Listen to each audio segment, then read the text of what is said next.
Quite possibly one of the most alarming stories that I've seen in a long time, and this had actually been developing for a while.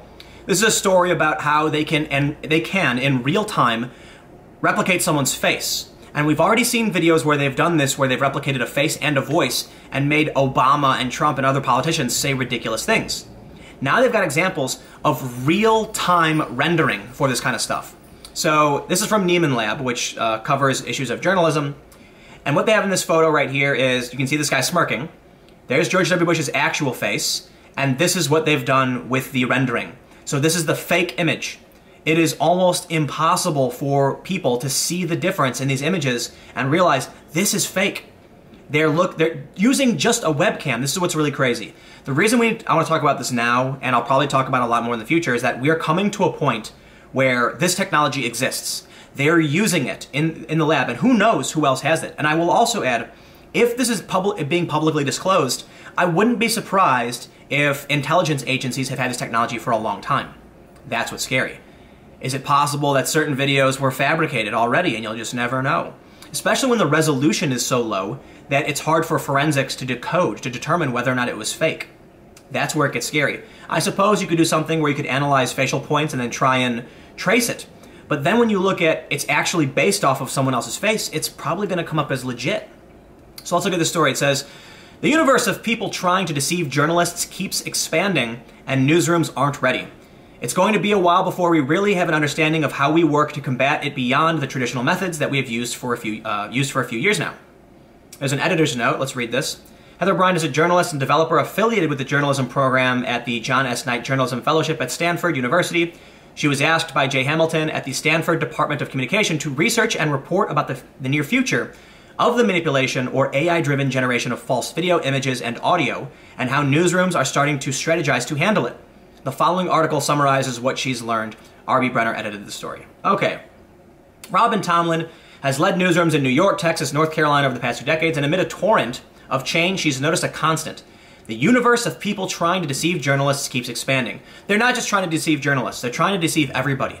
And think about how this stuff can be used beyond that. Endorsements from people who didn't endorse things. Think about how someone could destroy your career if they got access to this technology. Apparently, all they use is a simple webcam. What if someone took your face, used this program, and then made you say something insane? That's terrifying. Careers can be destroyed. Even if you disavow things, it doesn't matter because the press doesn't care. We've seen actors come out and apologize for statements, and the mob still goes after them.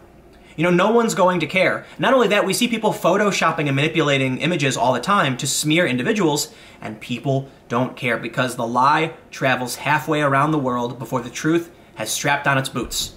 And this is probably one of the scariest things I've seen in a long time. So when the intent goes up, people will find different technologies to try and help support the mission that they have, which in this case is to mislead us, says Tomlin. McClatchy is regional editor of the Carolinas.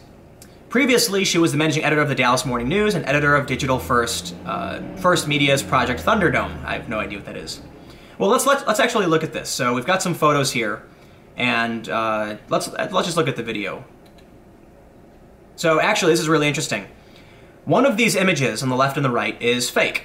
One of them is real, and what they did was, using the same footage, made one look like it was snowy. I think the daytime footage is the real one, and I think this is the fake one due to the coloring. But let's look at another one of these. So this is, they took a video shot in the day and then made it look like it was at night. Clearly the one at night is fake. You can see there's a lot of problems going on there. But it's actually pretty impressive. This one actually threw me for a loop. I don't know which one is real and which one's fake. I think this one's the real one. I think this one's the fake one. But then again, I have no idea. And that's also scary, because while a program can probably detect which one is real and which one isn't, you just don't know. And then I want to actually look at the video they have of the actual program here. So let's start with this. In a live setup. On the right, a source actor is captured with a standard webcam. This input drives the animation of the face in the video shown on the monitor to the left. A significant difference to previous methods is the re-rendering of the mouth interior. To this end, we resynthesized the mouth interior of the target actor using video footage from the training sequence based on temporal and photometric similarity. As we can see, we are able to generate a realistic and convincing reenactment result. Here we show a close-up of the footage from the previous live reenactment. The input video stream is shown on the left. Note that the target actor is re-rendered in a neutral pose. On the right, we can see the final output of our method.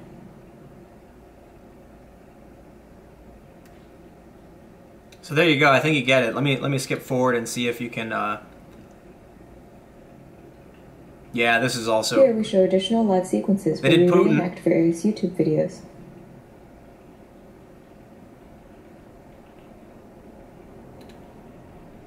And there's Trump. In order to Obama. evaluate our approach, we perform a cross-validation based on optical flow.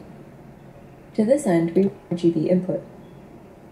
Yeah, we watched the whole thing. In contrast to real-time tracking methods, we also compare against the offline tracking. Here's what I want to point out at this point. Here we show additional. This webcam that he's using right here. There you go. I got one too. They cost like, I think, what, $50?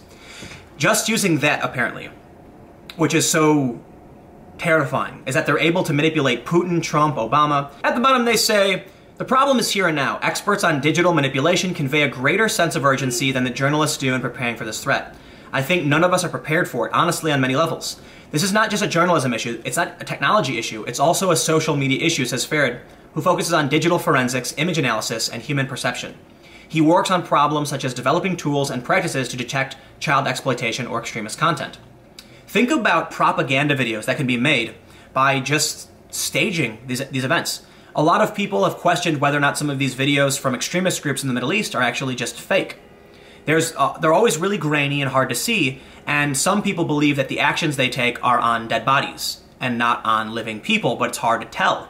You know, you try to look at the video. Now we have the possibility they might fake the entire thing and make you think something is happening to gain political power. Now, when it comes from extremist groups, that's where it starts getting scary. When it comes from governments, it gets scary. If the US government released a video and said, this happened, the press is going to say, okay, well, it's the government. You got to trust the government, right? You know, there was a point at which people would be much more critical of the government, but it seems like that's not so much the case. Well, actually, it seems like no one trusts the government at all now. But when it comes from the intelligence agencies, everyone just says they're telling the truth, and you have to trust them. And that really blows my mind because, I mean, what, 6 years ago, people said that the intelligence agencies were lying all the time. Now many people just believe the intelligence agencies. Obviously, if you're a Trump supporter, you're going to distrust them. If you don't like Trump, you're going to agree with them.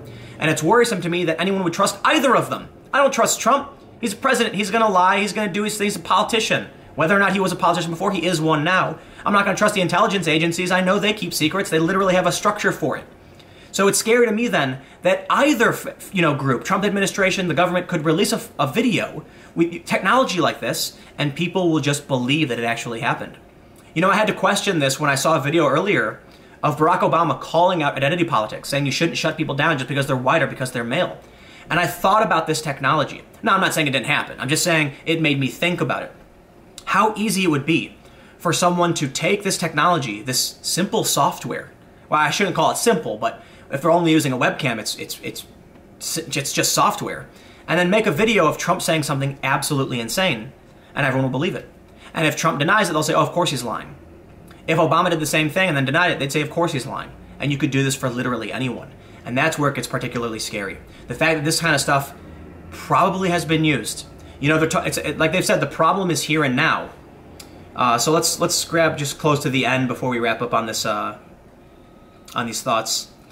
You know, they basically get into the conundrum, which I don't think is necessarily is that necessary. I think the most important thing is just to look at the video and see it happening, and then you can speculate all day and night as to what it means.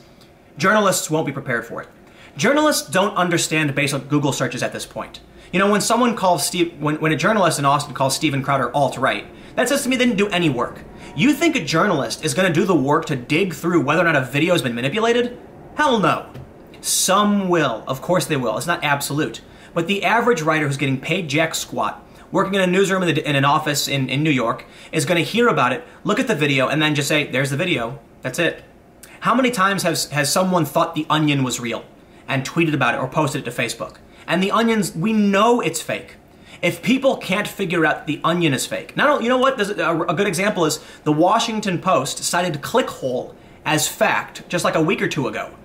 Clickhole is a satirical site. I believe it's related to The Onion. It's like Yeah, it's satire. They post fake stories that are meant to be funny. And the Washington Post cited it as fact. If the Washington Post is going to use a satirical site as fact, you think they're going to understand, they're going to be able to do the research to figure out if this stuff is real? You think fake news is bad now? Just wait until people start actually using this. And for all we know, they already are. Anyway, that's it for today. I've got a bunch of work I got to do, but thanks for hanging out. I will see you all tomorrow at 4 p.m. youtube.com/timcast.